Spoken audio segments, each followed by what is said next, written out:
मुख्यमंत्री देवेंद्र फडणवीस ने कहा, महाराष्ट्र में हमने कभी जाति आधारित राजनीति नहीं की।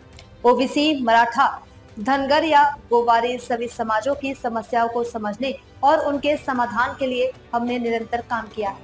यह महाराष्ट्र छत्रपति शिवाजी महाराज की विरासत से जुड़ा है, जहां ओबीसी और मराठा दोनों समुदाय एक ही परंपरा के प्रतीक है। छत्रपति शिवाजी महाराज ने ही महाराष्ट्र को गुलामी की जंजीरों से मुक्त कराया था।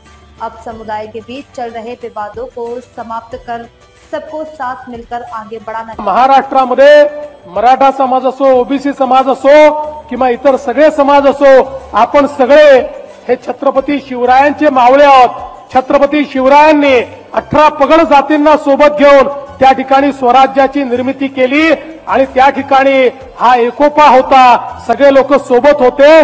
म्हणूनच छत्रपती शिवाजी महाराजांचं स्वराज्य हे या देशामध्ये आपल्या सर्वांचं पहिलं असं राज्य ठरलं की ज्याने गुलामगिरीच्या बेड्या तोडल्या। गुलामगिरीच्या बेड्या जर तोडायच्या असतील तर समाजातले वाद दूर करावे लागतील आणि सगळ्या समाजांना एकत्रितपणे पुढे न्यावं लागेल। आणि म्हणून मी पुन्हा एकदा या ठिकाणी सांगतो, कुठल्या समाजाचं काढायचं, दुसऱ्या समाजाला द्यायचं, अशा प्रकारची कुठली भूमिका हे सरकार तरी कधी स्वीकारणार नाही।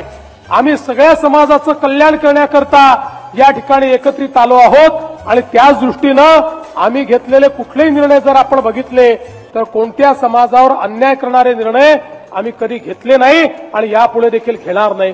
म्हणून मी आपल्याला निश्चितपणे सांगतो, ज्या ठिकाणी मराठा समाजाला न्याय देण्याची वेळ आली त्या ठिकाणी मराठा समाजाला न्याय दिला, पण मराठा समाजाला न्याय देत असताना ओबीसी समाजावर आम्ही कधीच अन्याय केला नाही आणि ओबीसी समाजाच्या पाठीशी पूर्ण ताकदीने आणि खंबीरपणे आम्ही उभे आहोत। यापुढे देखील मी आपल्याला सांगू इच्छितो,